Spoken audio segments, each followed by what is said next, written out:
ज्ञानाञ्जनशलाकया चक्षुरुन्मीलितं येन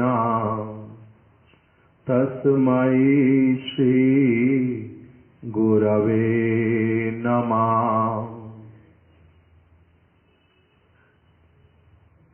वाञ्छाकल्पतरुभ्यश्च कृपा सिन्धुभ्य एव च पतितानां पावनेभ्यो वैष्णवेभ्यो नमो नमः।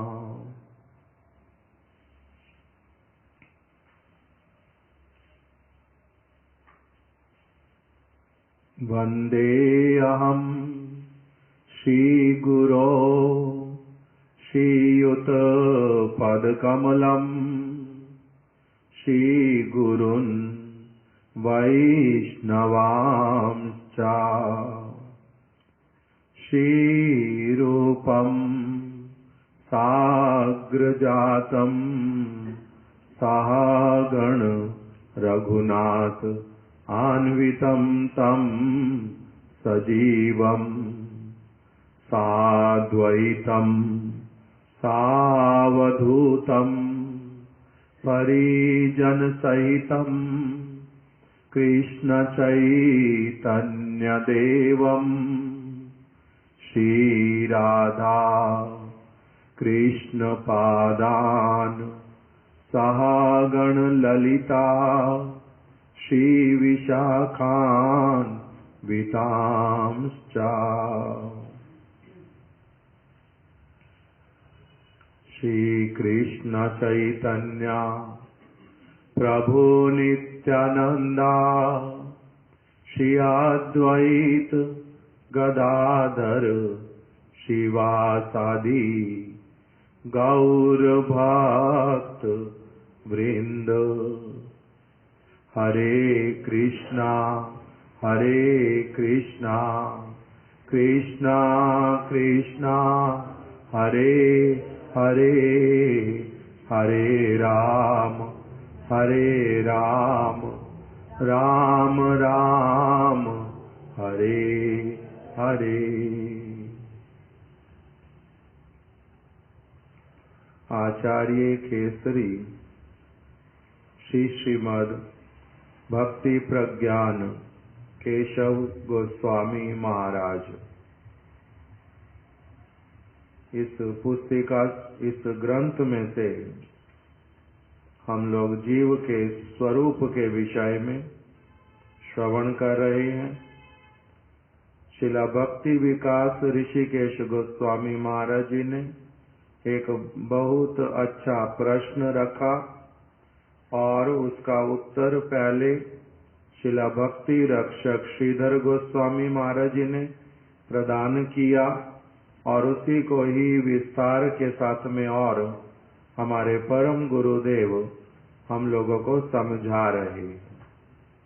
उसके अंतर्गत पहले हम लोगों ने दो उनके उदाहरण श्रवण किए, एक तो बीज के साथ में संबंधित और दूसरा वाला स्वाति नक्षत्र के जल वाला।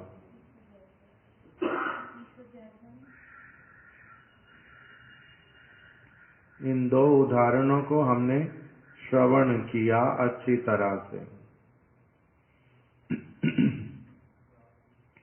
उसमें परम गुरुदेव ने व्यक्त किया कि शिला भक्ति रक्षक श्रीधर गोस्वामी महाराज जी ने जो बात कही है वही वास्तविक रूप में सत्य है और प्रामाणिक है।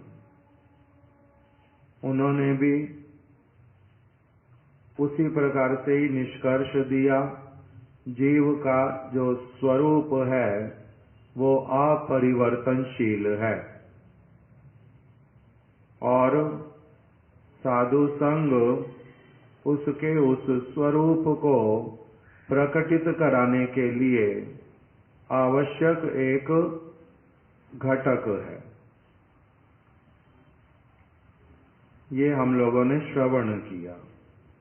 इसके ये दो उदाहरण परम गुरुदेव ने दिए। एक तो बीज वाला, सभी बीजों के भीतर में ही उसकी जो क्षमता है, शक्ति है, आकार है, रस है, स्वाद है, वो सारा कुछ उसमें पहले से है पड़ा। अनुकूल परिस्थिति प्राप्त करके जल, सूर्य की किरण इत्यादि, वायु, उससे वो फिर अपनी आप से समय के फेर से क्या होता है, पहले अंकुरित होता है, फिर थोड़ा वर्धित होता है, फिर उसकी शाखा प्रशाखा निकलती हैं, पत्ते अच्छे से दिखलाई पड़ते हैं, फूल लगते हैं, फिर फल लगते हैं, फल पक जाते हैं। ये प्रक्रिया जैसे अपरिवर्तनशील है, भूतकाल में, वर्तमान में, भविष्य में कभी भी इसमें परिवर्तन नहीं आएगा।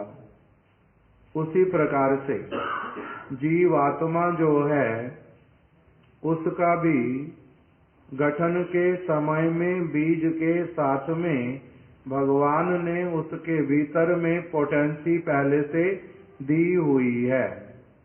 उस पोटेंसी का अर्थ क्या हुआ, उसका आकार कैसा होगा, उसका गुण कैसा होगा, उसकी सेवा क्या होएगी, वो स्त्री शरीर में अथवा पुरुष शरीर में सेवा करेगा भगवान के धाम में। जो सारा कुछ है वो पहले से ही निर्धारित है। बीज के भीतर में उसकी पोटेंसी है। आम वाले बीज में आम की, जामुन वाले बीज में जामुन की, कटहल वाले बीज में कटहल की।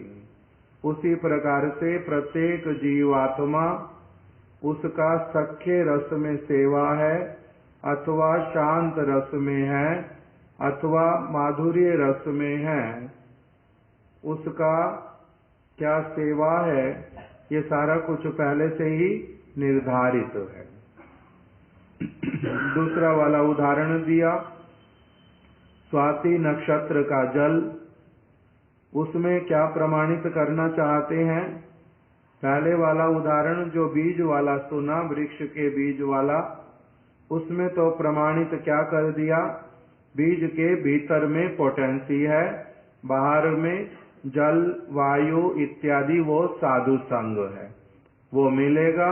जीव का जो निश्चित स्वरूप है वो अपना प्रकटित हो उठेगा। दूसरे वाले उदाहरण में क्या बतला रहे हैं कि जल एक ही मिलने पर भी, साधु संग एक ही जैसा मिलने पर भी उसको जैसे पहले वाले उदाहरण में भी वही बताया, जिस किसी बीज को भी गंगा का जल भी वही का वही मिल रहा है और वायु भी वही मिल रही है, सूर्य की किरणें भी वही मिल रही हैं, किंतु तब भी बीज के भीतर में जो पोटेंसी है वही प्रकटित होती है। इसी प्रकार से दूसरे उदाहरण में भी क्या बता रहे हैं कि स्वाति नक्षत्र का जल वो साधु संग के समान मानना है, वो साधु के समान है, वो गुरु की वाणी है, गुरु का उपदेश है।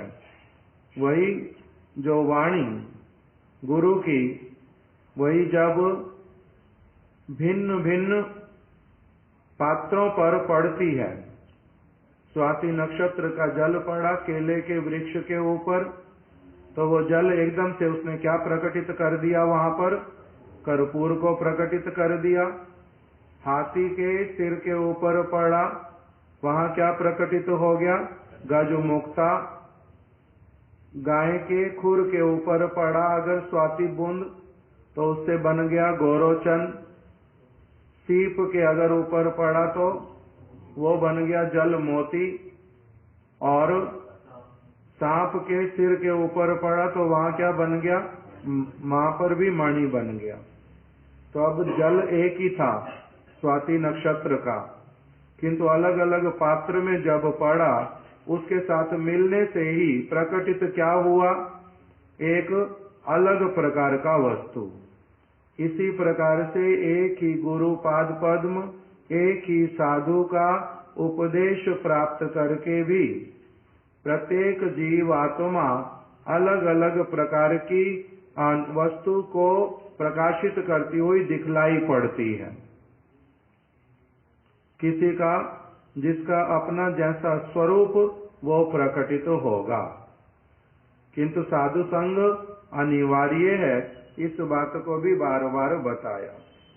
अब इन्हीं उदाहरणों के द्वारा, ये तो उदाहरण लिए पहले प्रादेशिक बाहर वाले, फिर इनका प्रैक्टिकल एप्लीकेशन साधु के ऊपर, भक्त के ऊपर कैसे होता है, उसको कैसे प्रमाणित करेंगे, उसके लिए जैव धर्म से पहले परम गुरुदेव ने उदाहरण दिया। दो भक्त जिनका नाम एक का ब्रजनाथ, दूसरे का विजय कुमार, ये दोनों भक्त लोग साधु संग करते और अपना भजन क्रिया करते। संग के प्रभाव से इनमें गाढ़ एक निष्ठा की उत्पत्ति हुई, भजन में रुचि जागृत हो गई। भगवान का भजन करने में, हरि कथा सुनने में, धाम वास करने में, ये सारी चीजों में इनका आसक्ति हो गया।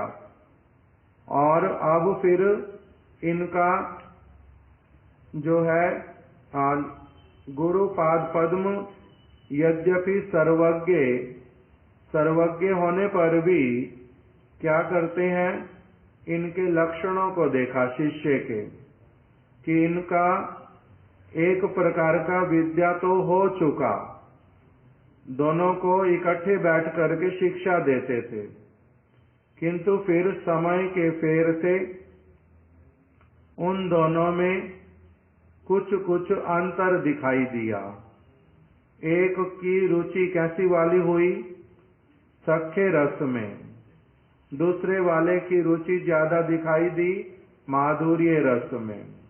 इसलिए उन्होंने क्या किया, उनको उनके जो जैसा उनका स्वरूप प्रकटित होते समय आभास दे रहा था, उसी के अनुसार उनको शिक्षा प्रदान करनी प्रारंभ की। और सिद्धि के समय में ब्रजनाथ जी जो हैं, उनका सख्य रस में प्रवेश हुआ, और जो विजय कुमार हैं उनका माधुर्य रस में प्रवेश हुआ। तो इस प्रकार से इस उदाहरण के द्वारा भी बतलाया कि एक ही हरि कथा, एक ही गुरु पाद पद्म का आश्रय लेने पर भी जिस शिष्य के स्वरूप में, जीव के स्वरूप में जो उसका पोटेंसी था, वही वाला क्या हुआ, प्रकटित हुआ। और प्रकटित होते होते उसमें पूरा जो आकार, उसका नाम, उसकी सेवा सारी वो कैसी वाली प्रकटित हो गई, एक की सख्य रस वाली और दूसरे की मधुर रस वाली। इस उदाहरण को बताया। फिर परम गुरुदेव ने और एक उदाहरण हमें कल क्या सुनाया था, और एक भक्त, उनका क्या नाम बताया था, गोप कुमार। बृहद भागवतामृत में से गोप कुमार का नाम बताया कि वो गोप कुमार जो हैं, उनका नारद जी का उनको संग मिला, उनको उद्धव जी का संग मिला, और उन दोनों ने, उद्धव जी ने भी और नारद जी ने भी पहले से ही गोप कुमार के सारे लक्षणों को देख करके क्या निर्धारित कर दिया कि इनका जो स्वरूप है वो सख्य रस में है। पहले से बतला दिया। जैसे साधारण जगत में एक कहावत है, होनहार बिरवान के होत चीकने पात।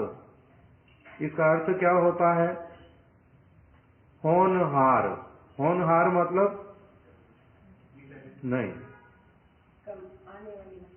आने वाला जो समय उसमें पता चलेगा। होनवार,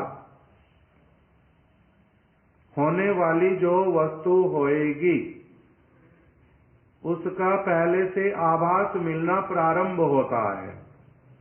होनहार, होने वाला, क्या चीज होएगी। जैसे एक व्यक्ति अगर आपको सब समय के लिए हरि नाम करते हुए दिखाई दे, उसको आप किसी और चीज में लगा हुआ देखते ही नहीं हो, तो होनहार अर्थात होने वाला जो चीज है वो क्या होगा। हरि नाम एक व्यक्ति अगर प्रीति पूर्वक करता रहेगा, आप देखते जा रहे हो, 1 साल देखा, 2 साल देखा, 10 साल देखा, 20 साल किसी को देख लिया कि वो उसी चीज में ही अपना सारा समय दिए जा रहा है, तो होनहार क्या होगा। होने वाली चीज जो है वो क्या होएगी, उसका भविष्य क्या होएगा कि उसके ऊपर भगवान की कृपा, नाम की कृपा होएगी ही होएगी। ये मेरा क्या होना शुरू हो जाएगा, अनुमान होना शुरू हो जाएगा। अनुमान होना शुरू हो जाएगा। अनुमान जो है वो सब समय सत्य साबित होता है ये नहीं है, किंतु तब भी बहुत बार ये अनुमान से ही क्या होता है, वो वाली वस्तु फिर समय पर दिखलाई भी देती है। जैसे अलग अलग उदाहरणों से अपने आप समझ लेना चाहिए। होनहार बिरवान के, बिरवान मतलब किसी भी कार्य में रत रहने वाला व्यक्ति। भगवान, भगवान मतलब जिसमें 6 भग हैं। वान मतलब धारण करने वाला। भाग्यवान, धनवान, जो धन को धारण करता है वो धनवान, जो भाग्य को धारण करता है वो भाग्यवान, जो भग को धारण करता है वो भगवान। होनहार बीरवान, बीरवान का अर्थ होता है कि जो अभी क्या होएगा, होनहार बीरवान के। बीरवान मतलब किसी एक वस्तु में बड़ी अच्छी तरह से उस एक वस्तु को ही धारण करके रहने वाला। एकांतिक भक्त, एक ही वस्तु का भक्त, पूरी तरह से उसमें फोकस होकर के रहने वाला। होनहार बीरवान के। होत चीकने पात मतलब उसकी क्रियाओं में पहले से ही वो सारा कुछ दिखलाई देने लग पड़ता है। इसी प्रकार से जैसे होनहार बिरवान के होत चीकने पात, उसी प्रकार से गुरुदेव ने शिष्य विजय कुमार को देख लिया कि इसका भविष्य जो है वो क्या होने वाला है, इसकी रुचि इसी तरफ ही क्यों है। ब्रजनाथ की जो भविष्य में अवस्था है वो कौन सी आने वाली है, और इसका पहले से जो आभास, पहले से जो लक्षण वो सारा प्रकटित होने लगा है। ये कौन देख पाता है। होनहार बिरवान के होत चीकने पात, ये देख कौन पाता है, जो बहुत निकट में रहते हैं, जो एक व्यक्ति की सब वस्तुओं को बड़ी अच्छी तरह से ऑब्जर्व करते हैं। वो फिर क्या देख पाते हैं कि इसकी गति क्या होने वाली है। ये जैसे कुछ लोग आते हैं, वो बोलते हैं हम भगवान का भजन करेंगे, हम ब्रह्मचारी के रूप में आश्रम में रहेंगे। हमारे यहाँ तो ऐसी व्यवस्था नहीं है, किंतु कोई कोई स्थान ऐसा है जहाँ पर पहले से क्या करते हैं, ऐसे वाला व्यक्ति जो कहता है मैं ब्रह्मचर्य धारण करूंगा, उसको 1 साल के लिए एक ट्रेनिंग सेंटर में रखते हैं और उसकी दिनचर्या उसका स्वभाव, उसकी और चीजों को ऑब्जर्व करके उसको 6-8 महीने में ही बतला देते हैं।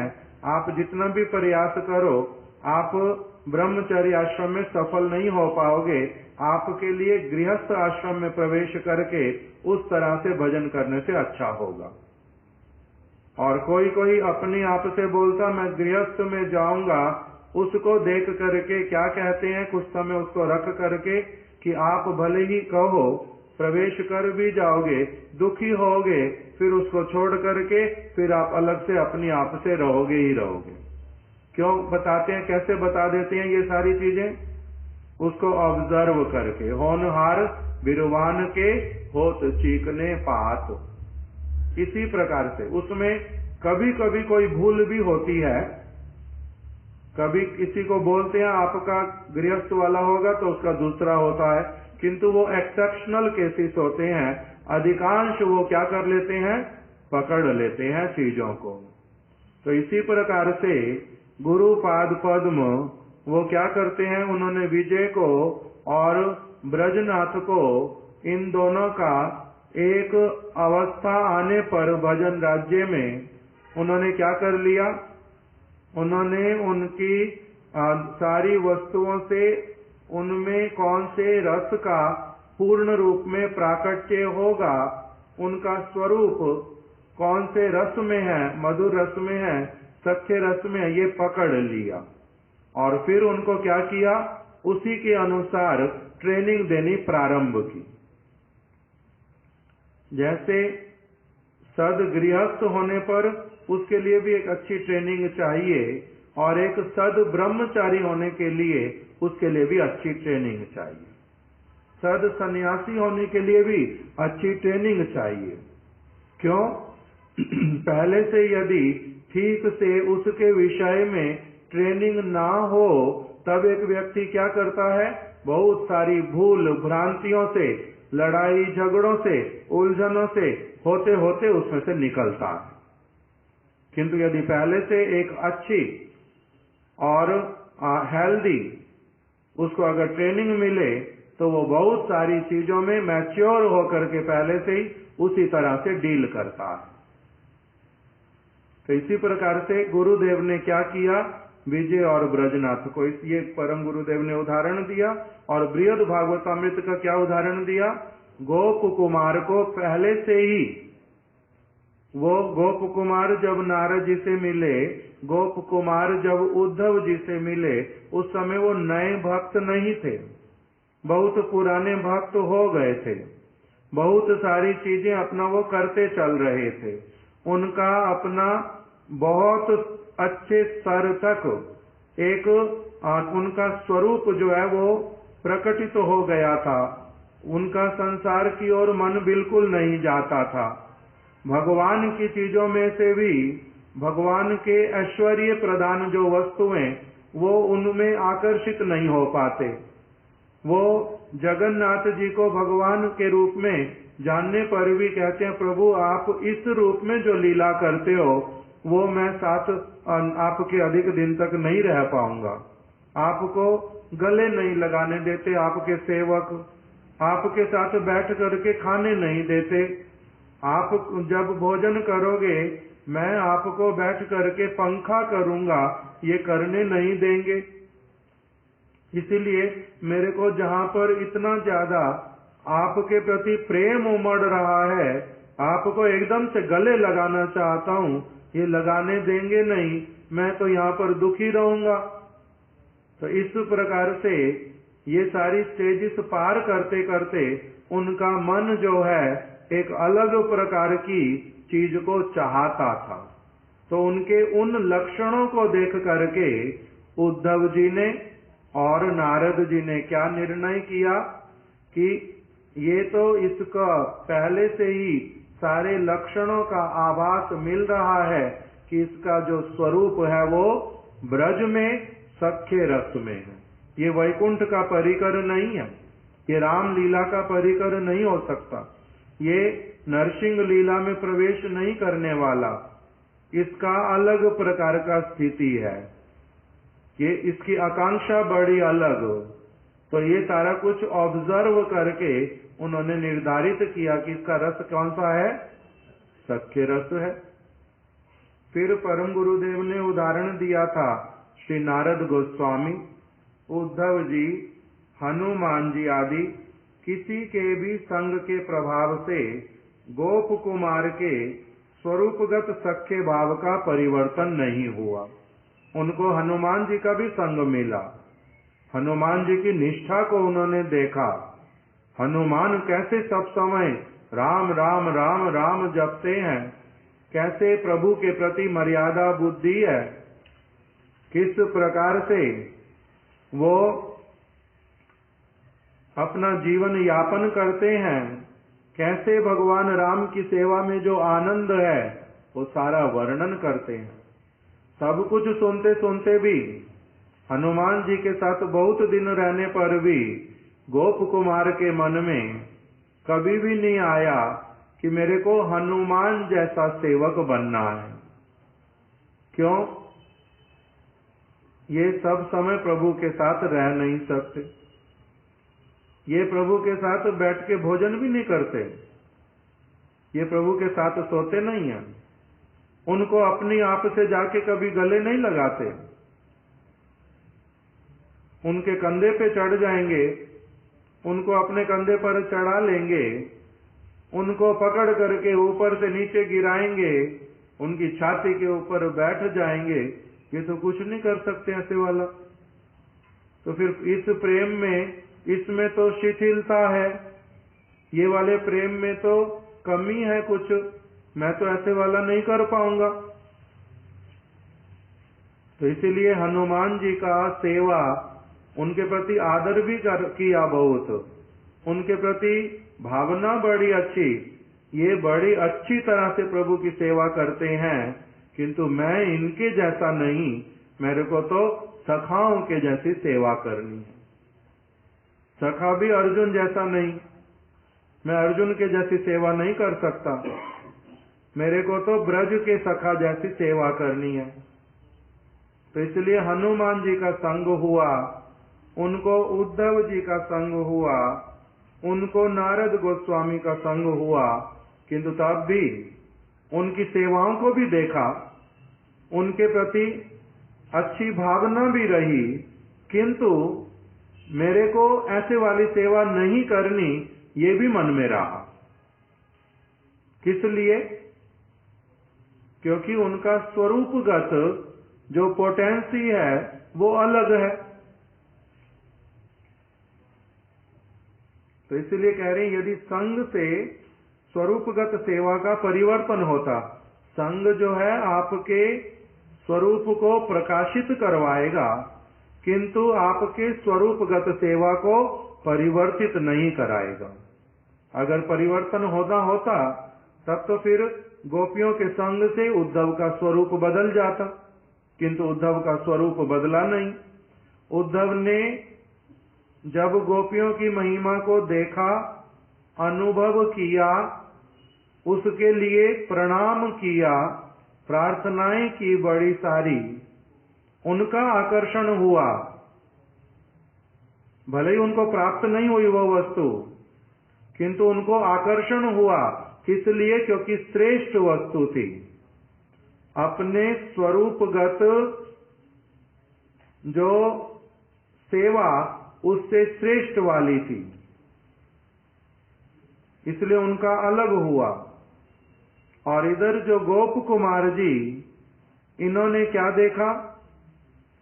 गोप कुमार ने हनुमान जी को देखा, हनुमान जी का संग भी हुआ, किंतु उस प्रकार की प्रार्थनाएं जैसी उद्धव ने गोपियों के लिए की, गोप कुमार ने हनुमान जी के लिए नहीं की। इनके चरणों की एक रज का कण मेरे को मिल जाए, उस प्रकार की नहीं। उनके लिए क्या हुआ कि नहीं, ये बहुत अच्छे, किंतु मेरे को तो क्या करना है, ब्रज के सखा वाला जो सेवा है उसके प्रति मेरा आकर्षण है। उस प्रकार का उनका हुआ, उद्धव जी का अलग प्रकार का हुआ। फिर परम गुरुदेव ने कल हमें सुनाया था, श्रीमती यशोदा का भी स्वरूप गोपियों के संग से परिवर्तित नहीं हुआ, माधुर्य रस वाली गोपियों के संग से उनका परिवर्तित नहीं हुआ। भगवान ने जैसा दिया वैसे वाला ही नित्य काल के लिए रहा। इसका गूढ़ तात्पर्य यह है कि साधक अवस्था में जब तक स्वरूप की उपलब्धि नहीं होती, साधक अवस्था कहाँ तक श्रवण की थी कल? साधक अवस्था अर्थात एक व्यक्ति का साधक अवस्था प्रारंभ कब होता है? आदौ श्रद्धा, वहां से प्रारंभ होता है। ये यात्रा है एक, इस यात्रा में अलग अलग स्टेशन आते हैं। ये जो यात्रा है ये कहाँ की यात्रा है? ये ब्रज में ले जाने वाली यात्रा। इसलिए इस ब्रज की ओर ले जाने वाली जो यात्रा है, ये कौन से मार्ग पर चलती है? इस मार्ग का नाम बताया राग मार्ग। राग मार्ग के ऊपर ये यात्रा चलती है। राग मार्ग क्या होता है? जो राग ब्रज वासियों के हृदय में है। राग का मतलब बहुत गाढ़ प्रेम, बहुत घना प्रीति, जहाँ पर भगवान के विषय में ये भावना भी मन से चली जाती है कि वो भगवान है। जहाँ पर भावना उसके ऊपर बहुत बड़ी भावना आ जाती है कि भगवान मेरे प्रियतम हैं, भगवान मेरे पुत्र हैं, भगवान मेरे सखा हैं, वहां पर ये भावना आ जाती है। ये वाली भावना नीचे रहनी प्रारंभ हो जाती है कि वो परमेश्वर हैं, पर तत्व हैं, वो सारी सृष्टि करता है, वो बहुत अगाध चरित्र हैं। वहां पर वो सारा कुछ नीचे रह जाता और उसके ऊपर प्रभाव हो जाता पूरी तरह से ममता का, संबंध का, गाढ़ता का। वो मेरे हैं, भगवान हैं, वो होंगे, हैं, किंतु वो भगवान होने पर भी मेरे हैं। ये वाला भावना जो उसमें क्या होता है? प्रगाढ़ आ जाता है। तो जिस मार्ग पर ये वाली भावना देने वाले साधु होते हैं, उनके अनुसार जब एक व्यक्ति में भगवान के प्रति श्रद्धा आती है, तब उसका नाम क्या होता है? राग मार्ग पर चलने वाली श्रद्धा। उसमें भगवान के साथ अलग प्रकार का संबंध, राग मार्गीय श्रद्धा। ये कैसे आती है? जीवन में प्रारंभ कहाँ से होता है एक व्यक्ति का?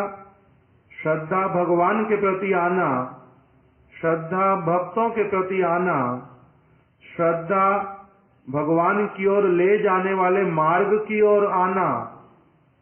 ये सारा कुछ एक व्यक्ति जब परम सौभाग्यशाली होता है, उसको साधु संग मिलता है। साधु अपनी आप से उसके जीवन में प्रादुर्भूत हो जाते हैं और उसके हृदय में क्या करते हैं?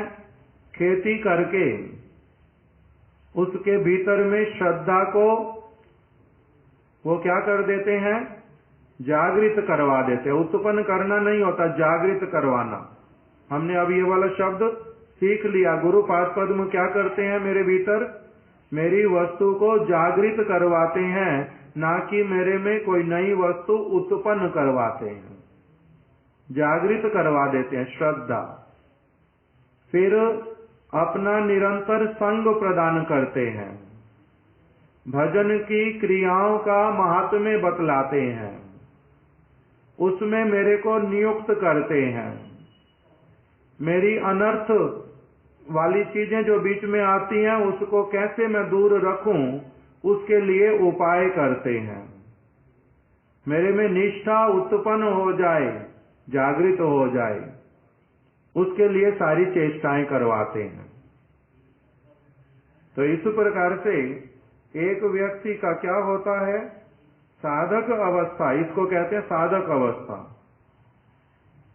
साधक अवस्था में जब तक स्वरूप की उपलब्धि नहीं होती, अब हम लोगों को तो नहीं पता चलता अभी मेरी आत्मा का नित्य जो स्वरूप, उसका रस, उसकी सेवा, ये सारा कुछ मुझे तो कुछ नहीं पता चलता अभी।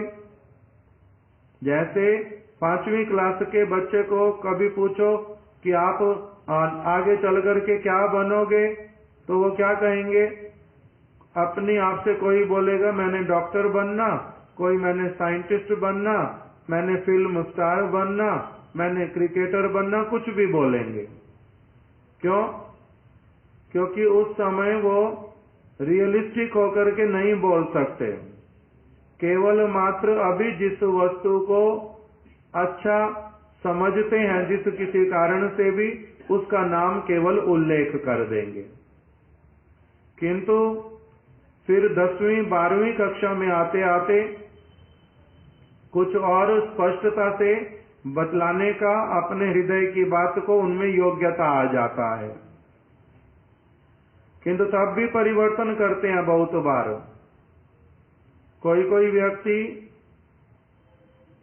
15 क्लास 18 क्लास पढ़ने के बाद में भी फिर 6 साल पीछे जाता है कि मैंने 12वीं के बाद में जो काम पढ़ाई करनी शुरू की थी वो मैं करता तो गया, नंबर भी आते गए, पास भी होता गया, किंतु मेरा ना उस तरफ मन नहीं जाता अच्छी तरह से। मेरी रुचि इस तरफ है, मेरे माता पिता ने मेरे को पहले दूसरी तरफ लगा दिया, अथवा मैंने उस समय गलती से जिद की थी मेरे को इस तरफ लगा दो। अब मगर मेरे को पता चल रहा है मेरा मन उस तरफ नहीं लगता। कोई कोई व्यक्ति 30 साल की आयु में बोलता है पहले मेरे को लगता था मेरे को नौकरी करना बहुत अच्छा, किंतु अब मुझे क्या लगता है मेरे को व्यवसाय करना बड़ा अच्छा। परिवर्तन होता ना नहीं होता? तो ये वाले परिवर्तन कब तक होते रहते? किंतु जब तक वो अपनी वास्तविक रुचि को स्वयं पूरी तरह से परख नहीं लेता, निखर करके नहीं आ जाता। उसके अलग अलग प्रकार के अध्यापक भी उसके गुणों को, लक्षणों को देख करके उसको सजेशन भी देते रहते हैं, किंतु तब भी कई बार ये परिवर्तन होता रहता है।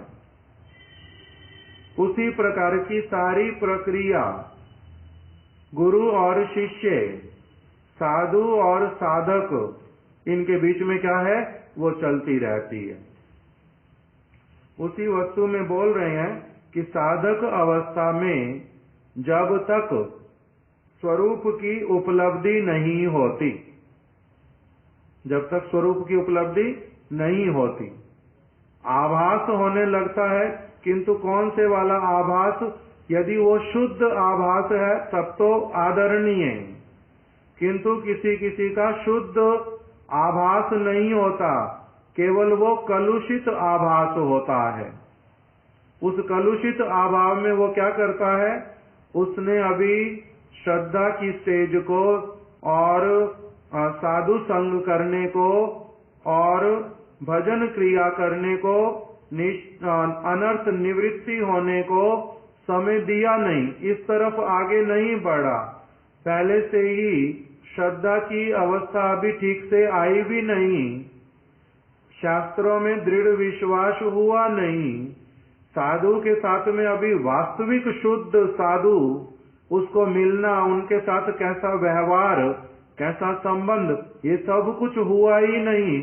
उससे पहले ही क्या कहता है कि मैं तो मधुर रस में सेवा करूंगा, मेरा मंजरी स्वरूप है, मैंने इस वस्तु की बातें सुनी है, इसलिए मैं तो उसी से भजन करूंगा। ये जब करने के लिए जाता है, अपने लिए भी अनर्थ मोल लेता है। उसको जो इस प्रकार की अपरिपक्व अवस्था में शिक्षा देते हैं, वो स्वयं भी खराब अवस्था को प्राप्त करते हैं, इनका भी बेड़ा गर्क करते हैं। इसीलिए हमारे प्रभुपाद जी ने, हमारे शिला भक्ति विनोद ठाकुर जी ने, उन्होंने ये मार्ग किस प्रकार से इस मार्ग को, राग मार्ग को कैसे बड़ा एक आदर के साथ में, बड़ी एक पवित्रता के साथ में, बहुत अच्छी मैच्योरिटी के साथ में और ठीक ठीक रूप में क्रम का पालन करते हुए कैसे इस पथ को अप्रोच करना पड़ता है, उन्होंने उसका ठीक ठीक परम वैज्ञानिक वास्तविक पद्धति जो है उसको उन्होंने प्रकाशित किया है। जैसे एक छोटा बालक, उसके लिए पढ़ने का वैज्ञानिक पद्धति क्या है? पहले वो एलकेजी में जाएगा। एलकेजी बोलते थे सबसे पहले, pre nursery, nursery, LKG, UKG, जो जो सारा बोलते हैं, क्योंकि हजारों नाम।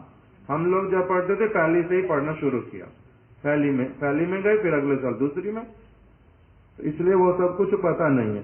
किंतु जैसे एक सिस्टम है, पहली कक्षा की पढ़ाई, फिर दूसरी की पढ़ाई, फिर तीसरी की, फिर चौथी की, ऐसे करते करते तो आगे बढ़ेंगे। ये वैज्ञानिक पद्धति, वैज्ञानिक पद्धति का अर्थ होता है नेचुरल प्रोसेस, जिसमें कोई भी कष्ट नहीं करना पड़ता किसी को भी। पेड़ बीज लगाया, अंकुर हुआ, बड़ा होएगा, समय लगेगा, फूल आएंगे, फल निकलेगा, फल पकेगा, तब खाएंगे। नेचुरल प्रोसेस है। बालक का जन्म होगा, जैसे प्रभुपाद जी एक उदाहरण देते थे कि एक बच्ची छोटी सी, ये उन्होंने उदाहरण सुना बाबा जी महाराज जी से, श्रील गौर किशोरदास बाबा जी महाराज जी का उदाहरण। छोटी सी एक बच्ची 4 साल की, वो अपने पड़ोस में किसी के घर में बच्चे का जन्म हुआ, वो उस बच्चे को लेकर के गोदी में बैठी है। मेरे को इस बच्चे को से अलग नहीं हटना, ये बच्चा मेरे को चाहिए, मैं इसी के साथ ही रहूंगी, मेरे को यहीं पर ही सोना है, इसी के साथ ही बैठना है, इसी को खिलाना पिलाना है, सारा कुछ बोलती है बार बार। उसकी माँ उसको अपने घर लेके जाना चाहती है, वो बच्ची को छोड़ना नहीं चाहती, बहुत जिद कर रही है, रो रही है।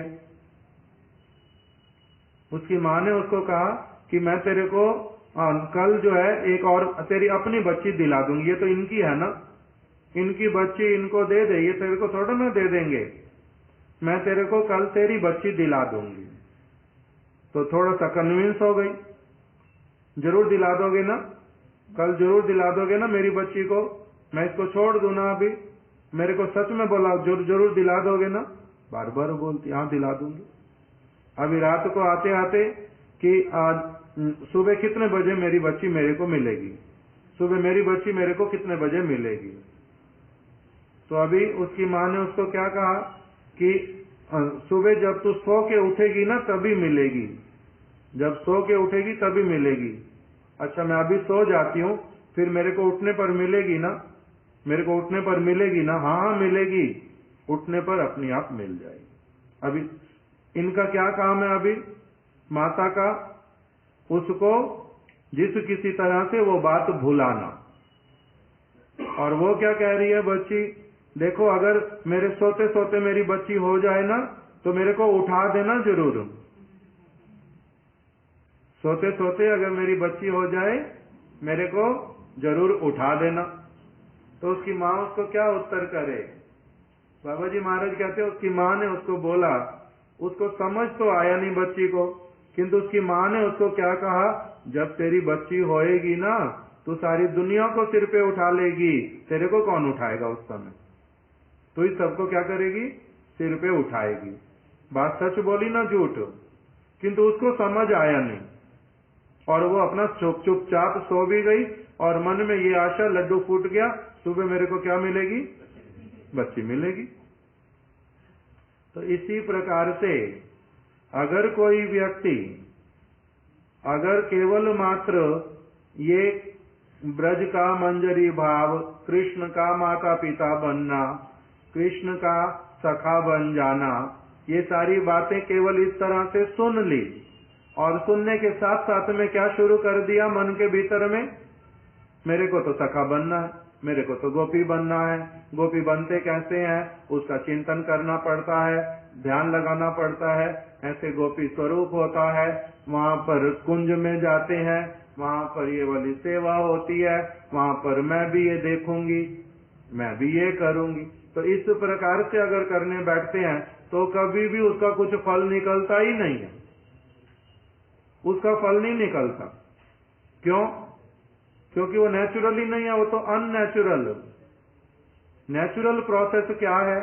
तो हमारे गुरुदेव प्रभुपाद इत्यादि सभी लोग क्या कहते हैं, जो लोग इस चीज को केवल बच्चों का खेल मान करके उस प्रकार की बातें करते हैं और दूसरों को भी कहते हैं हाँ ऐसा करो, तुम्हारा मंजरी नाम ये, तुम्हारा वो, उससे नहीं होता,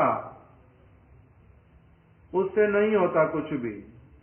वैज्ञानिक पद्धति है, नेचुरल प्रोसेस है।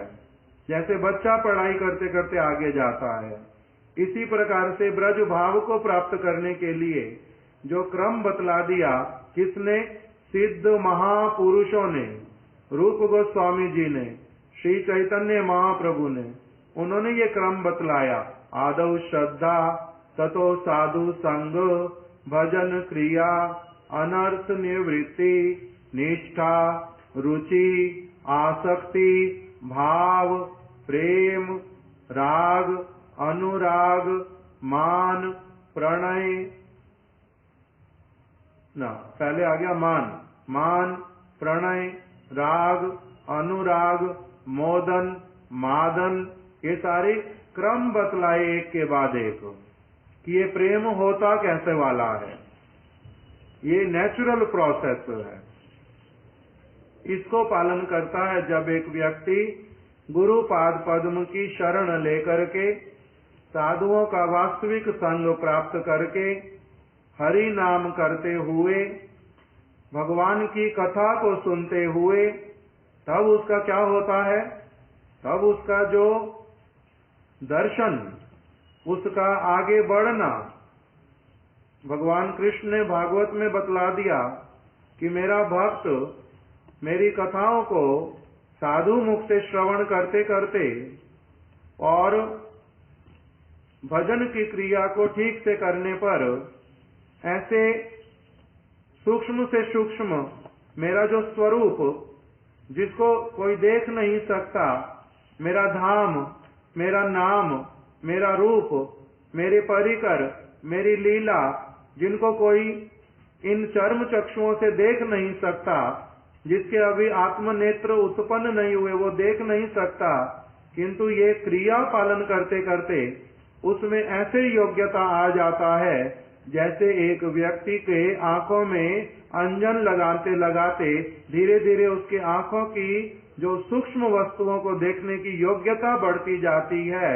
उसी तरह से मेरे भक्त में उस प्रकार से मेरे को देखने की, मेरे को अनुभव करने की योग्यता क्रमशः बढ़ती जाती है। तो ये नेचुरल प्रोसेस फॉलो करने के लिए कहा गया। इसी बात को यहाँ पर परम गुरुदेव ने उठाया कि साधक अवस्था में जब तक स्वरूप की उपलब्धि नहीं होती, अभी कोई व्यक्ति हो सकता है कहाँ पर है, अभी तो श्रद्धा ही नहीं आई ठीक से, भजन क्रिया कुछ करता ही नहीं है, साधु संग होता ही नहीं है, तो उसका स्वरूप का उसको पता चल जाएगा? स्वरूप नहीं पता चलता है ऐसे। भक्ति राज्य की ऊंची स्थिति आने पर वो जाकर के प्रकाशित होता है, उसका आभास आता है, पहले ऐसे ही नहीं हो जाता। तो इससे साधक अवस्था में जब तक स्वरूप की उपलब्धि नहीं होती, तब तक वो क्या करता है? अपने संग के अनुसार साधन भजन करता है। जैसा जैसा संग मिलता जाता है वैसे भजन करता है। मैं बीच में कुछ और एक बात बता रहा था, किंतु पहले कोई ऐसा व्यक्ति है, जैसे पहले के लोग बतलाते हैं, मैंने अपने समय में तो ऐसा देखा नहीं जब मैं पढ़ाई करता था, किंतु हमारे से पुराने वाले लोगों की जो जनरेशन, वो क्या बताती है, महाराज जी बोलते हैं मेरे को दूसरी से सीधा 5वीं में उन्होंने एडमिशन दे दिया था। किस लिए? उन्होंने मेरे को क्या किया, दूसरी कक्षा में ही थोड़े थोड़े समय बाद दूसरी में ही तीसरी वाली जो सब्जेक्ट थे वो भी पढ़ाए और एग्जाम भी ले लिया, चौथी वाले भी पढ़ाए, एग्जाम भी ले लिया, पास भी मैंने कर लिया। इसके साथ साथ में किसमें मेरे को भेज दिया? 5वीं कक्षा में। वो पहले होता था सिस्टम। उसके बाद में और एक बात महाराज जी बोलते थे कि जो रविंद्रनाथ टैगोर नोबेल पुरस्कार मिला, बड़ी सारी कविताएं लिखी हैं उन्होंने, बहुत कुछ अलग उनका इतिहास है। वो जो रविंद्रनाथ टैगोर, उन्होंने 10वीं नहीं, शायद 6ठी न 7वीं, उसके बाद विद्यालय जाना बंद कर दिया कि पढ़ने की क्या जरूरत, समय नष्ट करने की। उन्होंने 5वीं 6ठी तक पढ़ाई की और उनसे उसी अवस्था में अगर पीएचडी की चीजें भी पूछी गई, वो सारे उसके उत्तर दे पाते हैं, सारी चीजें सॉल्व कर पाते हैं, कोई चीज है ही नहीं जो उनको नहीं पता है। तो इसलिए उन्होंने अपने आप ही बोला, और क्या बेकार का पढ़ाई करना, ये सिर्फ एक कागज लेने के लिए कि लिखा हुआ मैंने पढ़ाई किया, इतने साल नष्ट करने उसके लिए। किंतु ऐसे केसेस जो है वो क्या होते हैं, इसको बोलते हैं एक्सेप्शनल, रेयर। और अधिकांश जो होते हैं जिनमें से सबको होके जाना पड़ता है, वो कौन से वाला है? उसको बोलते हैं नॉर्म्स, साधारण विधि, जिससे सारे बालकों को होकर के जाना पड़ता है। तो इसलिए ये भजन राज्य की भी चीजें कोई कोई ऐसा विशेष व्यक्ति हो सकता है, उसके लिए नकारा नहीं जा सकता कि कोई नहीं हो सकता। उन्होंने पूर्व जन्म में कौन कौन सी स्टेजेस को क्रॉस करके ना जाने कहां पर आए हैं, वो एक्सेप्शनल अलग। किंतु नॉर्म में वैज्ञानिक जो पद्धति है वही सेफेस्ट पाथ होता है। इसीलिए सेफ मार्ग जो बतला दिया, राग मार्ग, उसके लिए हमारे प्रभुपाद इत्यादि वो बोलते हैं कि कभी भी अपना जो कृत्रिम मतलब बनावटी, दिखावटी, उस प्रकार का कोई जंप मत मारना भजन में। नेचुरल उसी वस्तु की तरफ अपने आप को अच्छी तरह से लगाना। किस चीज में? मेरी श्रद्धा प्रगाढ़ हो, कैसे वो बढ़े, उसके लिए साधु संग कैसे करूं, क्या मैं ग्रंथ पढ़ूं, कितना मैं हरिनाम करूं, किस का संग करूं, कहां पर मैं जाऊं, जिससे कि मेरी ये श्रद्धा प्रगाढ़ हो। मेरे को साधु संग वास्तविक रूप में किसको कहते हैं, कैसे करते हैं, कैसे वाला साधु संग करूं, जिससे कि मेरा मनुष्य जन्म जो है सफल हो, मेरा समय जो है वो नष्ट ना हो, मेरे को कपटी साधु ना मिल जाए, मेरे को अच्छा साधु कोई मिले, इस प्रकार के प्रयास तो मैं करूंगा। भजन क्रिया में लगूंगा, समय दूंगा सचमुच में हरि कथा को पढ़ने के लिए, सुनने के लिए, हरि नाम करने के लिए समय निकालूंगा ही निकालूंगा। मुझे चाहिए, मेरे को इस ओर जाना है। तो इस प्रकार से फिर क्या होगा, एक ये नेचुरल प्रोसेस आगे भक्ति राज्य में बढ़ने का। गुरु का चरण आश्रय करूंगा, उनका आदेश पालन करूंगा, उनको साधारण मनुष्य नहीं मानूंगा, उनकी बातों की अवहेलना नहीं करूंगा, उनके बातों को ध्यान से सुनूंगा, उसको लिख करके रखूंगा। ये जो सारा कुछ है वो मेरे अधिकार में, अभी मैं उसके लिए योग्य हूं, ये सारा कुछ मैं करूंगा। किंतु ये जो सारी बातें हम सुन रहे हैं, ये हमारा क्या है? अभी ये हमारे को प्रयोजन की बात स्पष्ट रूप से बतलाने के लिए कि हमारा लक्ष्य ये वाला है, हमें वहां तक पहुंचना है। केवल मात्र ढीलम ढील करने से होएगा नहीं। मैंने कभी हरि नाम कर लिया, कभी नहीं किया, साल में 2 दिन अन्नकूट के दिन में और राधाष्टमी के दिन में मैं मंदिर में चला गया, दर्शन भी कराया, कुछ कथा कीर्तन भी किया, सेवा भी कर दी। मेरा क्या हो जाएगा? जब मेरी मृत्यु होएगी ना, मेरी सदगति होएगी। तो कहते नहीं होएगी इससे भाई, ये तो ढीलम ढीला, बहुत अधिक तुम्हारा कुछ नहीं होएगा उसके द्वारा। तो ऐसे तो तुम्हारे कितने हजारों जन्म लग जाएंगे।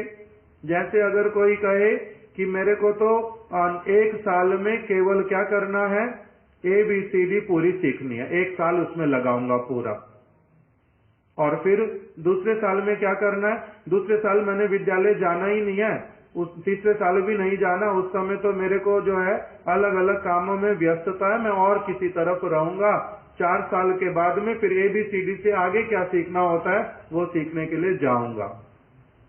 फिर मैंने क्या किया, ABCD, A for Apple, B for बनाना, ये मैंने सीखा 4 साल गैप दे करके। फिर उसके बाद 8 साल मैंने फिर गैप दे दिया, उससे आगे वाली जो पढ़ाई कराते हैं ना, मैं और 8 साल के बाद में करूंगा। तब फिर मेरा वास्तविक रूप में 4ठी क्लास तक पहुंचना भी एक जन्म में संभव होगा। 4ठी क्लास में भी पहुंचना एक जन्म में संभव नहीं होगा।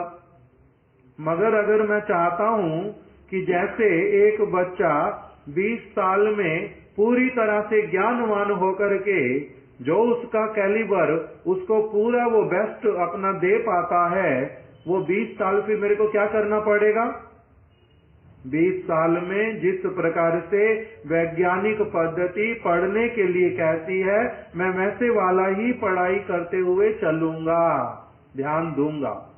और चीजों को मैं, मेरे माता पिता मेरे को और चीजों में इंडल्ज होने के लिए, दिमाग देने के लिए मना करेंगे बार बार। वही क्या कहेंगे, सिद्धांति महाराज जी के दादाजी बोलते थे उनके पिताजी को, खबरदार जब तक बच्चों ने तुम्हारा ग्रेजुएशन नहीं कर लिया, उनको दुकान दिखलाना तक भी नहीं, दुकान है कहां पर हमारी। खबरदार जो उनको यहाँ पर आने दिया, क्यों आएंगे तो ये देखेंगे यहाँ पैसे की कमाई होती है, ये हमारी दुकान है, हमारे पिताजी ऐसे बैठते हैं, हमारे यहाँ इतने कस्टमर आते हैं, वही डींगे हाँकेंगे और उसी पैसे की तरफ दिमाग लगा जाएगा, पढ़ाई नहीं करेंगे। तो इसलिए इनको दुकान दिखाना नहीं, अभी मना करते हैं, क्यों, दिमाग दूसरी तरफ जाएगा। तो इसी प्रकार से मेरे को मेरे सदगुरु जो होंगे अगर, तो वो मेरे को क्या कहेंगे, इस समय तुम्हारा अभी क्या करना कर्तव्य है, वैज्ञानिक पद्धति के अनुसार तुम्हारा कर्तव्य क्या है। तुम अभी बिल्कुल नए छोटे भक्ति राज्य में प्राथमिक छात्र हो, अभी तुम्हें करना क्या है, गुरु की आज्ञा का एज इट इज पालन करना है। ये नहीं कि नहीं मेरी रुचि ये वाली चीज में नहीं हो रही, मैं ये वाली करूंगा, मेरे को यहाँ नहीं रहना, मैंने वहां पर रहना है, मैंने इस समय ये नहीं करना गुरुजी, मैं तो गुरुजी उस समय वो करूंगा। ऐसे अगर तुम करोगे तब तुम्हारा कभी भी सिस्टमैटिक जो एक वास्तविक चरित्र बनना चाहिए तुम्हारा नहीं बनेगा, तुम्हारा चरित्र नहीं बनेगा फिर अच्छा वाला। तुम्हारा कुछ नियम श्रृंखला होना चाहिए, तुम्हारे को यही चीजें अवश्य ही पालन करनी ही करनी है। अगर कोई नहीं देख रहा है, अगर कोई नहीं कह रहा है तुम्हारे को कि तुम 10 मिनट देरी से क्यों आए, या फिर तुमने अभी आधा घंटा ये वाला पीरियड मिस कर दिया, किंतु तुम खुद अपना भी ध्यान रखना। अलग अलग प्रकार की चीजें जो मेरे लिए जिस अधिकार में रह करके करने की हैं, वो मेरे को उस तरह से करवाएंगे। तब मेरा क्या होगा, वैज्ञानिक पद्धति के द्वारा नेचुरल मेरा ग्रोथ होगा, और फिर समय अवश्य ही आएगा। मेरे को क्या ये जरूरी है, जिस समय मान लो कि मेरे सामने मेरी बहन का विवाह हुआ, उसका बच्चा भी हो गया, मेरे को जिद करनी है अभी साथ साथ में, मैं उससे 10 साल 12 साल छोटा हूँ कि मेरी भी अभी विवाह होना चाहिए, मेरा भी बच्चा होना चाहिए, नहीं तो मैं इससे पीछे रह जाऊंगा, मैं इससे पीछे रह जाऊंगा, ऐसे वाला आता है दिमाग में। तो उसी प्रकार से भजन साधन में भी अपने अधिकार के अनुसार सेवा करते हुए चलना, वो सब समय प्रशस्त मार्ग है। प्रशस्त मार्ग मतलब रिकमेंडेड, पाथ, उसी तरह से चलना। किसी और वस्तु के लिए लोभ नहीं करते। क्या शब्द को बोलते हैं कि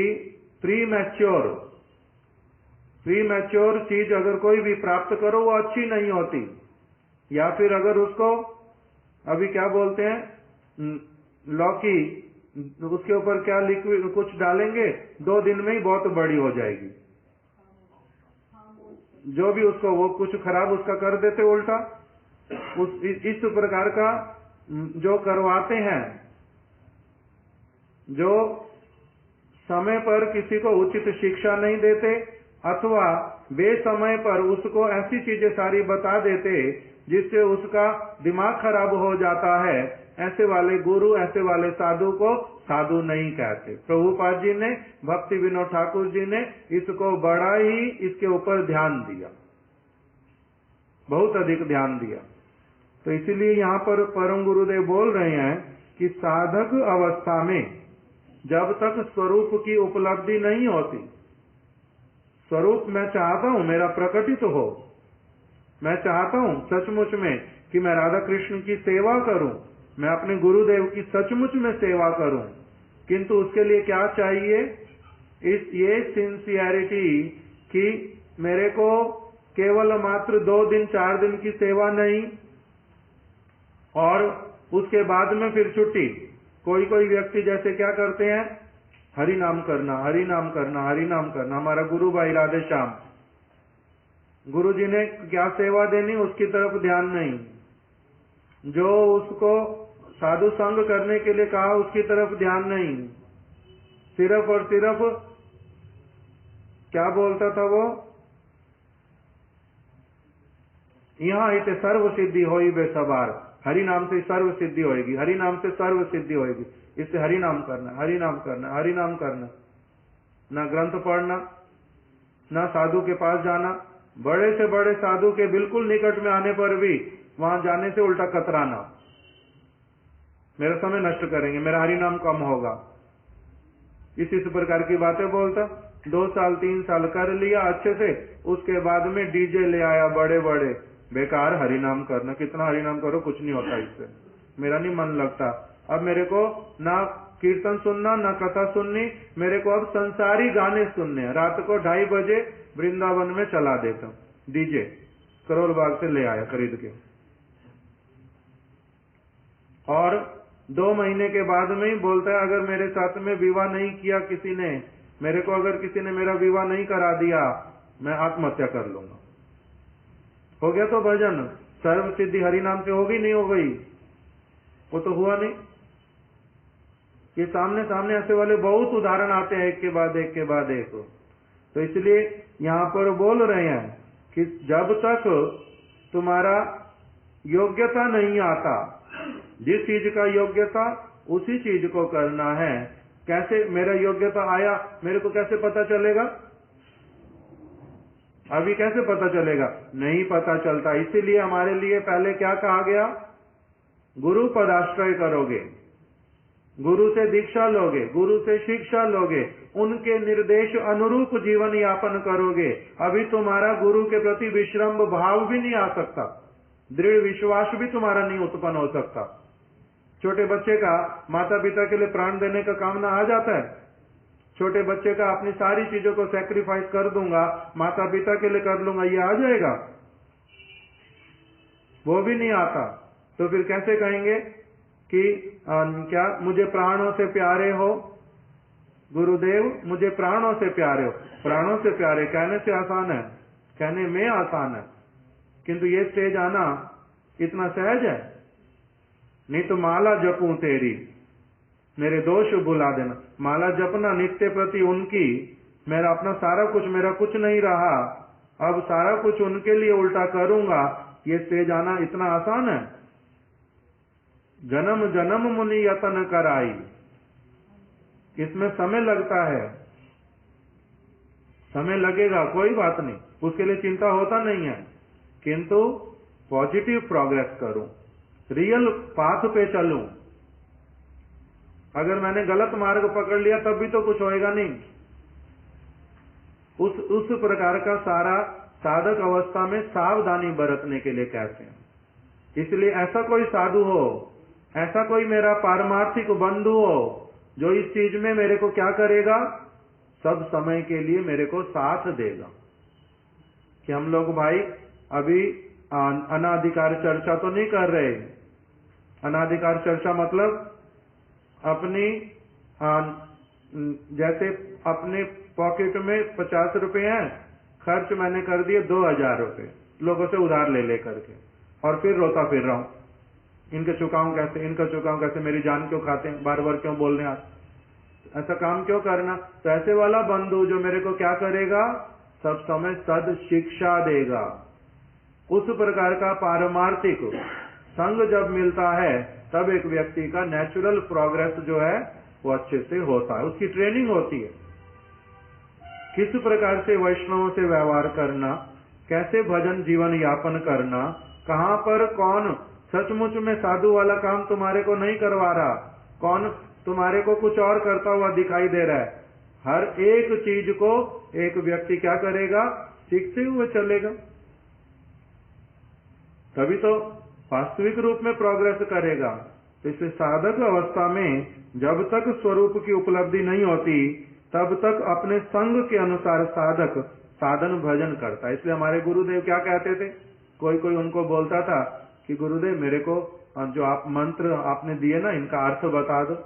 तो गुरुदेव साथ साथ में कि हम लोगों को हमारे गुरुदेव ने मंत्रों के अर्थ नहीं बताए।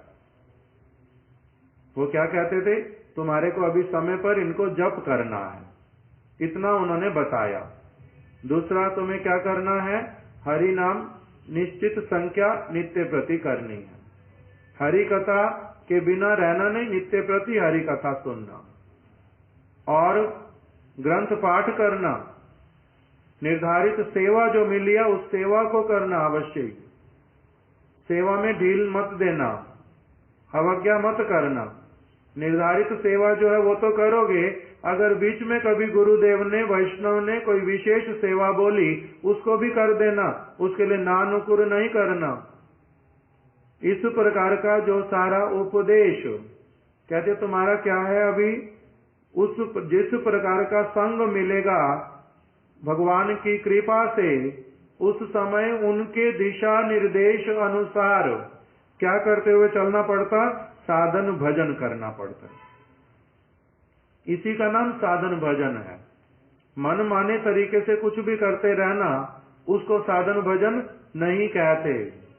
जैसे पहले बता दिया, 1 साल में काका गागा सीखा, 8 साल के बाद में उसके आगे की चीज सीखनी, फिर 12 साल के बाद में फिर दिमाग में कभी आया मेरे को कुछ और थोड़ा सा आगे पता कर रहा हूं, उस तरह से करने से नहीं होता। किंतु अनर्थों के दूर होने पर, जब एक व्यक्ति का अनर्थ दूर होता है, अनर्थ दूर होने का मतलब 10वीं 12वीं कक्षा आ जाना, अज्ञानता बहुत प्रकार की चली गई, अब ज्ञान का उन्मेष हो गया, मेरे को आगे क्या करना है, मेरा पाथ जो है बहुत अधिक क्लियर होने लग पड़ा है। अब बहुत सारे अनर्थ जो हैं, अनर्थ मतलब जो मेरे को पहले नहीं समझ आती थी चीजें, अब वो मेरी नहीं रही, मेरे को बहुत सारा कुछ अब समझ आने लग पड़ा है। तो उसमें बोल रहे हैं अनर्थों के दूर होने पर अब उसका स्वरूपगत भाव कुछ कुछ रुचि आदि के रूप में अब उसकी रुचि उत्पन्न हो जाती है। अभी की एजुकेशन हमारे को क्या रुचि उत्पन्न कराती है, मेरे समय का तो मेरे को पता है, जो पढ़ाई लिखाई कराई जाती थी उसमें सिर्फ और सिर्फ 10वीं 12वीं अथवा 14वीं तक आते आते ये क्या समझ आता था, सिर्फ और सिर्फ इतना कि मेरे को अच्छे से अच्छा पैसा और यश कैसे मिलेगा, मैं घर कैसे बड़ा वाला बनाऊंगा, माँ बाप को क्या क्या करूंगा, मेरा क्या करूंगा, लड़कियों के प्रति आकर्षण, कितनी लड़कियों से मित्रता कर सकते और किस किस के साथ में अधिक से अधिक समय बिता सकते, उनको खिलाने के लिए गिफ्ट देने के लिए पैसे कहाँ से आए, सिर्फ इस तरफ दिमाग चलता था और किसी तरफ दिमाग नहीं चलता। तो ये एजुकेशन कैसी वाली फिर? बिल्कुल केवल मात्र एक व्यक्ति को पशु की तरफ, पशु वाला जीवन बिताने के लिए, उस प्रकार की चीजों में लगाने के लिए केवल। वास्तविक सत्य से मैं क्या होता है, मेरा वास्तविक रूप में क्या होता है, कौन सी अनित्य वस्तु, कौन सी नित्य वस्तु, कौन सी केवल व्यर्थ की वस्तु, ये इसमें से कुछ भी तो नहीं सिखाया गया, इसमें से कुछ भी नहीं सिखाया जाता। तो उसका स्वरूप क्या निकलेगा? इसलिए वही हमारी जो शिक्षा हुई है उसका कुप्रभाव इतना अधिक है कि अभी अच्छा संग मिलने पर भी जो काम 2 साल में हो जाना चाहिए था 50 साल में भी नहीं होता। क्यों? क्योंकि कुशिक्षा, कुसंस्कार मिले अपने पुराने कर्मों के फेर से, दुर्भाग्य से। इसीलिए भक्ति विनोद ठाकुर जी कीर्तन में लिखते हैं कि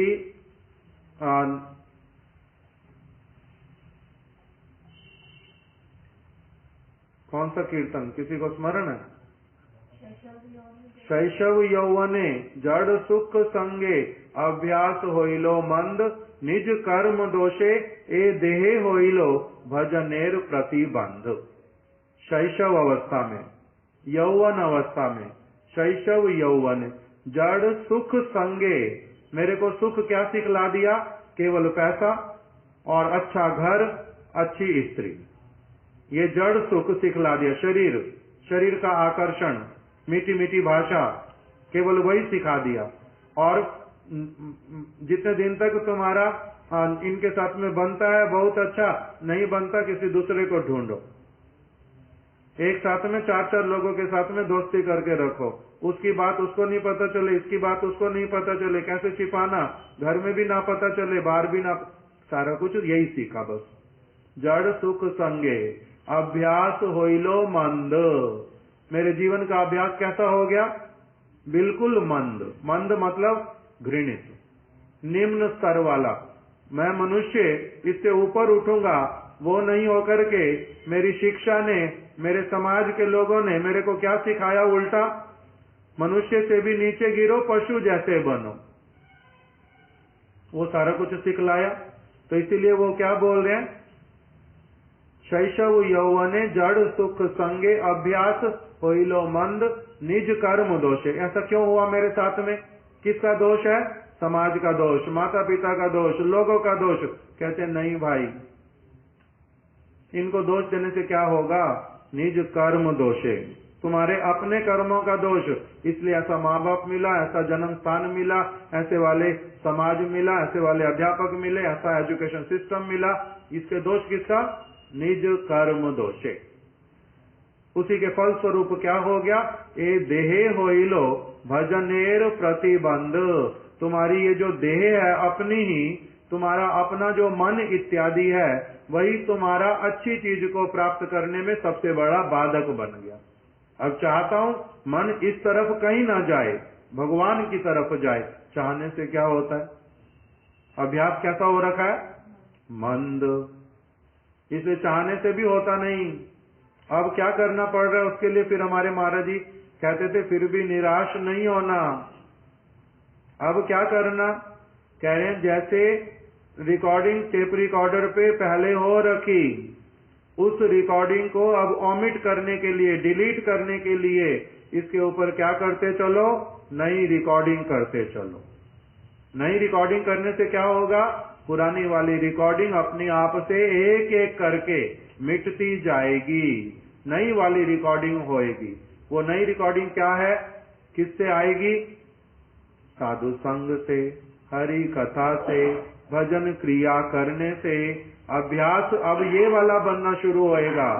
फिर अभ्यास बनते बनते क्या होएगा? भाग्य उदित होएगा। फिर ये वाली चीजें याद आनी बिल्कुल बंद हो जाएंगी। जैसे किसी मित्र के साथ में अगर मित्रता टूटे, पहले बनती है, बड़ा अच्छा लगता है, अच्छा मित्र मिला, वो भी मेरे में इंटरेस्टेड है, मैं भी उसमें इंटरेस्टेड हूँ, इसलिए बातचीत होनी शुरू हो गई, इसलिए मिलना शुरू हो गया, अधिक समय एक दूसरे के साथ बिताना शुरू कर दिया, गिफ्ट लेने और देने शुरू कर दिए, अपने हृदय की बात बतानी और सुननी शुरू कर दी। फिर किंतु बीच में अगर कुछ गड़बड़ होनी शुरू हुई, तब क्या होना शुरू होता है? उससे थोड़ी सी दूरी बनानी, फिर और थोड़ी दूरी कैसे बनाऊं, फिर पूरी दूरी कैसे बने, वो करते करते समय जाता तो उस तरह से। ये सारी चीज जिस प्रकार से होती है उसी प्रकार से अब फिर क्या होता है, भले ही मित्रता टूट भी गई, याद आती है बीच बीच में, उन्होंने उस समय क्या कहा था, ये वाली चीज वो बोली थी, बाद में ये वाली बात बदल दी, उसने मैंने उसको उस समय कितना महंगा गिफ्ट दिया था, बेकार मेरे पैसे सारे नष्ट हो गए, अब मांग थोड़ा ना सकते, वापिस थोड़ा ना मिलेगा। पता नहीं क्या क्या क्या क्या दिमाग में चलता है, किंतु हो कुछ नहीं सकता अब उसका। तो ये वाली चीज उसकी भूलते भूलते वो भी समय जाता है किंतु भूल जाती है। क्यों? क्योंकि और चीजें नई जीवन में आ जाती हैं, फिर वो इंप्रेशन आने लगते हैं। किसी की चीज को भुलाते हुए 1 साल, किसी की चीज को भुलाते हुए 10 साल। पहले कभी कभी बहुत ज्यादा होता है, फिर धीरे धीरे कम होता है, फिर बिल्कुल कम हो जाता है, फिर साल में कभी एक बार याद आती है, फिर 20 साल में एक बार याद आती है, और फिर उसका बाद क्या होएगा, वो उसके बाद 20 साल के बाद बिल्कुल भी 20 साल बाद भी स्मरण नहीं आएगा। ऐसा हो जाता है। तो इसी प्रकार से कह रहे हैं कि संसार की चीजों का मेरे कर्म दोष से मेरे को जो कुछ भी मिला है वो सारे इंप्रेशन चले जाएंगे, गारंटीड है, बशर्ते मैं क्या करता हुआ चलूं। अभी जो पॉजिटिव अभ्यास करने के लिए कहा जा रहा है वैसे वाला अगर करूंगा तो मेरा क्या होएगा, ये वाला सारा कुछ चला जाएगा, और जो गुरु वैष्णव भगवान कह रहे हैं जो भावना मेरी होनी चाहिए वो क्या हो जाएगी, अच्छे से आना भी प्रारंभ हो जाएगी। इसी को परम गुरुदेव कह रहे हैं कि पहले तो क्या होगा, साधक अवस्था में जब तक स्वरूप की उपलब्धि नहीं होती तब तक अपने संग के अनुसार साधक साधन भजन करता है, जो जो गुरु ने रिकमेंड कर दिया, जैसे करने के लिए कहते हैं वैसे वाला करेगा। अगर नहीं समझ आता कुछ पूछेगा, संशय रहेगा उसको दूर करवाएगा, किंतु उसी मार्ग पर अपना चलेगा। और अनर्थों के दूर होने पर फिर उसका क्या होगा, स्वरूपगत भाव जो है वो कुछ कुछ रुचि आदि के साथ में आभास के रूप में परिचय देने लगता है। 12वीं 14वीं कक्षा में पहुंचेगा, फिर उसका होगा ये वाला। तब उसको क्या करते हैं, श्री गुरुदेव उसकी रुचि के अनुसार, उसकी स्वरूपगत रुचि कि अब ये कॉमर्स की साइड जाएगा, आर्ट्स की साइड जाएगा, ना साइंस की साइड जाएगा, उसकी उस प्रकार की रुचि को देख करके, लक्ष्य करके उसको वैसे ही संबंध की वो क्या करते हैं, पुष्टि करवाते हैं, वैसा संबंध देते हैं। अब वैसा संबंध देना मतलब उसका लक्ष्य क्या, गोल क्या, उसके सब्जेक्ट क्या, किस किस प्रकार की असुविधाएं आती, कैसे उसमें से जाना है, वो सारा संबंध देते। उस समय जाकर के प्रारंभ होता है। फिर उसके साथ में एकादश प्रकार के भाव भी इंगित करते हैं। ये सारी चीजें हैं बहुत बड़ी किंतु प्रैक्टिकल है बिल्कुल। एकादश भाव, इस एकादश भावों का नाम क्या है, ये सारा कुछ भी हमारे भक्ति विनोद ठाकुर जी ने, रूप गोस्वामी जी, रघुनाथ दास गोस्वामी, भागवत के आधार पर सारा कुछ बड़े स्पष्ट करके लिख करके रखा है। उन 11 भावों का नाम बताया। 11 भाव में से सबसे पहला संबंध, दूसरा वया, वया मतलब आयु, तीसरा नाम, चौथा रूप, पांचवा यूथ, छठा वेश, सातवां आज्ञा, आठवां वास, नौवां सेवा, 10वां पराकाष्ठा श्वास और 11वां पाल्य दासी भाव। ऐसे करके ये 11 भाव बतलाए। ये 11 इनमें कैसे, किस समय कौन सा वस्तु मिलता है, गुरुदेव कब कौन सी चीज देते हैं, उस साधक का लक्षण क्या होता है, गुरुदेव कब उसको देते हैं, कैसे देते, ये सारा कुछ जैव धर्म ग्रंथ में सारा कुछ वर्णन किया हुआ है। अंतिम अध्याय में आते आते वहां पर बताया प्रवेश, लीला प्रवेश अधिकार, लीला में प्रवेश। अभी हमारा लीला में प्रवेश का अधिकार है ही नहीं। कौन सी लीला, हमारी तो संसार की लीलाएं खत्म नहीं हो रही, वहां पर लीला कैसे प्रवेश होएगा। हमारे आकर्षण कहाँ पर है? धन में, संपत्ति में, स्त्री में, पुरुष में और यश में, प्रतिष्ठा में। हमारे तो आकर्षण यहाँ पर है। हम प्रवेश किस में करना चाहते हैं? उल्टा उसी में अधिक से अधिक करना चाहते हैं। मेरा यश कैसे बढ़े, मेरा धन कैसे बढ़े, मेरी ये चीज कैसे बढ़े, मेरी वो चीज कैसे बढ़े। हम तो प्रवेश करना चाहते किसी और राज्य में, और ये वाला राज्य बिल्कुल अलग है। तो इसीलिए इस राज्य की जो बातें हैं वो बिल्कुल अलग। अब हम इसको कल विस्तार से श्रवण करेंगे आगे कि परम गुरुदेव भक्ति विनोद ठाकुर इत्यादि ये सारे इस विषय में बोलते क्या, कि ये सारा प्रवेश का अधिकार किसका होता, किस समय होता।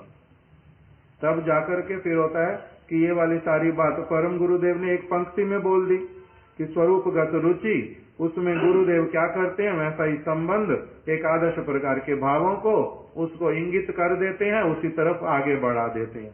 तो अब इतना कहने से ही हमारे तो समझ में आता नहीं। उसके लिए पूरा का पूरा सारा जो ये बताया हुआ, इसका मूल आधार जो है सब चीज का, वो है जैव धर्म ग्रंथ। जीव का धर्म, जीव का नित्य धर्म, उसका स्वरूप, उसके विषय में सारा वहीं बतलाया हुआ। तो उसी की कुछ कुछ बातों को हम लोग कल आगे श्रवण करेंगे। वांछा कल्पतरुभ्यश्च कृपा सिंधुभ्य एव च पतितानां पावनेभ्यो